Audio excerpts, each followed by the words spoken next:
আমার বিয়ের কয়েক মাস পরেই জানতে পারলাম আমার শাশুড়ি প্রেম করেন। আমার স্বামী বিদেশে থাকেন, আমি আর আমার শাশুড়ি বাড়িতেই থাকতাম। আমার শাশুড়ি ছিলেন বিধবা, তিনি প্রতিদিন সন্ধ্যায় রান্না করতেন আর খাবারটা নিয়ে যেতেন আর বলতেন এটা নাকি উনি একটা অনাথ শিশুকে দেন, এতে করে নাকি আমার শ্বশুর পুণ্য পায়। যাই হোক, একদিন আমার শাশুড়ি অজ্ঞান হয়ে গেলেন, তাকে ডাক্তারের কাছে নিয়ে গেলাম। ডাক্তার আমার শাশুড়িকে দেখে বললেন যে আমার শাশুড়ি নাকি গর্ভবতী। এই ব্যাপারটা আমি আমার শাশুড়িকে জানাইনি। পরের দিন আমার শাশুড়ি যখন বের হলো, আমি তাকে অনুসরণ করতে করতে একটা পুরনো বাড়িতে গেলাম।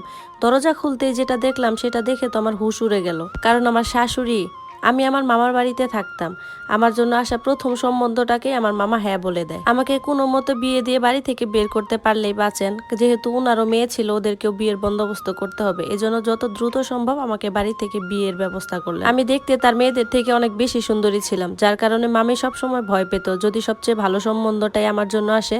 যার কারণে অভিজিতের সাথে যখন আমার সম্বন্ধ এলো, তখন মামি মামাকে উল্টাপাল্টা সবকিছু বুঝিয়ে আমার বিয়েটা দিয়ে দিল। তবে আমি আল্লাহর কাছ থেকে এত ভালো স্বামী পাবো কখনোই আশা করি।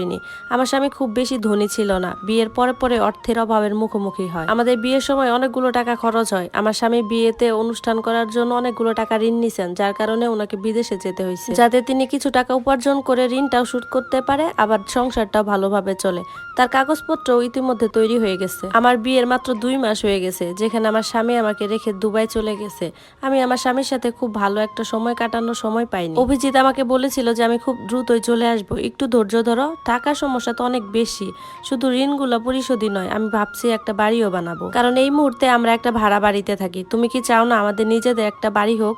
এইসব কথা বলে ও আমার দুঃখ দূর করার চেষ্টা করছিল। এই অল্প সময়ের মধ্যে আমার শাশুড়ির সাথে আমার খুব বেশি একটা কথা হয়নি, যেহেতু আমি জানতাম যে আমার স্বামীর সাথে কাটানোর জন্য আমার কাছে হাতে খুব একটা সময় নেই, তার কারণে আমি দিন রাত তার সাথে সময়টা কাটাতাম। আমি আমার শাশুড়ির সাথে বসে গল্প করার মতো সময় পাইনি, বা এই মুহূর্তে তার কোনো সময়ও ছিল না। আমি শুধু তাকে রান্না করে দিতাম আর সে চুপচাপ খেয়ে নিত। আমার শাশুড়ি সারা দিন রাত কি করতো সেটা নিয়ে আমার কোনো মাথা ব্যথাই ছিল না, কিন্তু আমার স্বামী যখন এখন বিদেশে চলে গেছে, এখন আমার শাশুড়ির সাথে টুকটাক একটু কথাবার্তা হয়। কিন্তু আমার শাশুড়ি অন্য সব শাশুড়ির মতো ছিল না, তিনি খুব অদ্ভুত ছিলেন। আমি যদি কোনো কাজ না করতাম তাহলে আমাকে কিছু বলতেন না, উনি নিজে ওই কাজটা করে ফেলতেন। আর সকালবেলা যদি আমি ঘুম থেকে উঠতে দেরি করতাম, তাহলে দেখতাম উনি নিজে নাস্তা রেডি করে বসে আছেন বা নিজে খেয়ে নিছেন। এমনকি উনি মাঝে মাঝে আমার নোংরা কাপড় চোপড়ও পরিষ্কার করে দিতেন, কিন্তু উনার এই ব্যাপারগুলো আমাকে খুব একটা খুশি করতে পারেনি, বরং রাগ হতে থাকলাম আমি। একদিন ওনাকে আমি বলেই ফেললাম যে আপনি এই সমস্ত কাজকর্ম করে কি বুঝাতে চান, যে আপনার ছেলের বউ কোনো কাজ করে না, সে ঘুম থেকে দেরিতে উঠে সে নিজের কাপড়টা নিজে ধুইতে পারে না, এগুলা বলে মনে হয় আপনি পুরো এলাকার সামনে আমার বদনাম করতে চান, তাই না? আমি শুধু এইটুকুই বলেছিলাম। এরপর কয়েক সপ্তাহ থেকে আমার জামা কাপড় যদি নোংরাও হয়ে থাকে, উনি আর পরিষ্কার করে দেন না। এমনকি সকালে যখন নাস্তা বানান, উনি শুধু নিজেরটাই বানান, আমার জন্য আর বানান না। অবাক হয়ে যায়, তিনি কিন্তু আমার সাথে ঝগড়াও করেন না। পরবর্তীতে উনি ওনার সব কাজ নীরবেই ছেড়ে দেয়। তার কিছুদিন পর অবাক করা এক ঘটনা ঘটে। আমি যখন রান্না করতাম, তিনি আমাকে একজনের জন্য বাড়তি রান্না করতে বলেন। আমি তখন বলি আমরা মানুষ 2 জন, তাহলে 3 জনেরটা রান্না করব কেন? তখন তিনি বলেন দেখো তোমার শ্বশুর তো এখন বেঁচে নেই, তো আমি ভাবছি তার ভাগের খাবারটা আমি অন্য একজনকে খাওয়াবো, যাতে ওনার পুণ্য হয়। কথাটা শুনে আমি একটু অবাক হই, উনি তো এর আগে কখনো এরকম বলতেন না, আমার স্বামী যখন ছিল তখনও বলেন নাই।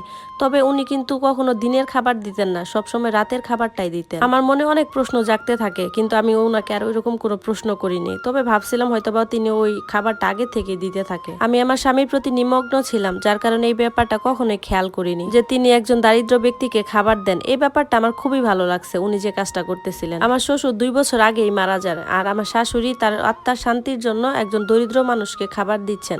এখন খুব কম মহিলাই আছে এরকম যারা তার স্বামীর আত্মার শান্তির জন্য অন্যদেরকে খাওয়ায়। আমি আমার শাশুড়িকে একজন শুষ্ক মহিলা মনে করেছিলাম, যার কিনা কোনো ব্যাপারে কোনো আগ্রহই ছিল না, আর তার মধ্যে বিশেষ কোনো ভালো গুণও আমি দেখিনি। আমি তার এই ব্যাপারটি খুব ভালোভাবে নিয়েছিলাম, আর তার প্রতি শ্রদ্ধা আর সম্মানটা আরো বেড়ে গিয়েছিল। এটা ঘটেছিল কারণ আমি সদ্য বিবাহিত ছিলাম এবং আমি আমার স্বামীকে খুব ভালোবাসতাম। আমি আমার স্বামীকে খুব মিস করছিলাম, এজন্য আমি আমার শাশুড়ি ব্যথাটা অনুভব করতে পারছিলাম। আমি আমার স্বামীকে এতটাই ভালোবাসতাম যে তাকে অল্প সময়ের জন্য বাধ্য হয়ে দেশের বাইরে যেতে হয়েছে, তাতেই আমার এই অবস্থা। যদিও আমি আশা করি যে সে আবার ফিরে আসবে, এবং আমার শাশুড়ির স্বামী তো পৃথিবী ছেড়েই চলে গেছে, আর তিনি কখনো আশাও করেন না যে তিনি আর ফিরে আসবে। এমন একটা কথা ভেবে আমার হৃদয়টা দুঃখে ভরে যায়, আর এরপর থেকে আমার শ্বশুরের প্রতি সহানুভূতি দেখাতে শুরু করি। আমার শাশুড়ি প্রতিদিন ওই খাবারটা নিয়ে বাহিরে যেতেন আর অনেকক্ষণ বাহিরে থাকতেন।